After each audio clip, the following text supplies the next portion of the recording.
Twongeye kubasuhuza abakunzi bacu, tugiye kubagezaho amwe mu makuru y'umukobwa witwa Miss Muheto Nshuti Divine, ubuzima bw'ibanze n'amashuri yize. Nshuti Divine Muheto ni umukobwa w'umunyarwandakazi wavutse mu mwaka wa 2003. Yize amashuri yisumbuye muri Groupe Scolaire de Butare, aho yagaragaje ubuhanga mu masomo n'ubushobozi bwo kwitabira ibikorwa bifasha urubyiruko n'imiryango.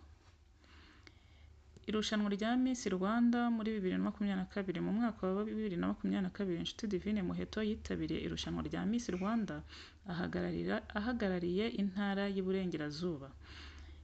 Yitwaye neza mu byiciro byose by'irushanwa, agaragaza ubwiza, ubwenge, ubushobozi mu mishinga yo guteza imbere umuryango nyarwanda. Ku wa 19 Werurwe 2022, yegukanye ikamba rya Miss Rwanda 2022, anahabwa ikamba rya Miss Popularity 2022 kubera urukundo yakunzweho n'abanyarwanda benshi. Ibikorwa nyuma yo kwegukana ikamba. Miss Muheto Nshuti Divine nyuma yo gutsindira Miss Rwanda 2022, Nshuti Divine Muheto yatangiye umushinga yise Igiceri Program, ugamije guteza imbere umuco wo kwizigamira cyane mu rubyiruko no mu bagore.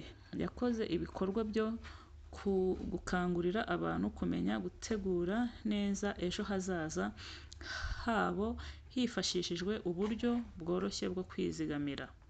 Ibibazo by'amategeko kuri Nshuti Divine Muheto. Mu mwaka wa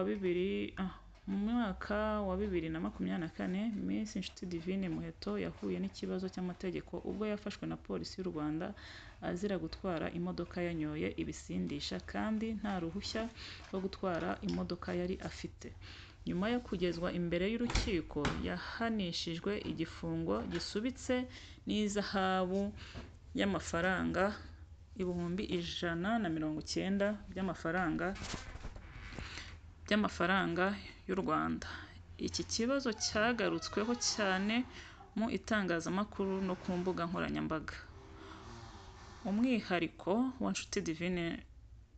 Nshuti Divine Muheto ni umuntu uzwiho kugira imico myiza no kuba intangarugero mu rubyiruko. Nubwo yahuye n'ibibazo bimwe na bimwe, akomeje gukoresha imbuga nkoranyambaga nk'urubuga rwo gusangiza ibikorwa bye no gushyigikira iterambere ry'urubyiruko. Ngayo amakuru amwe ku buzima bwa Nshuti Divine Muheto.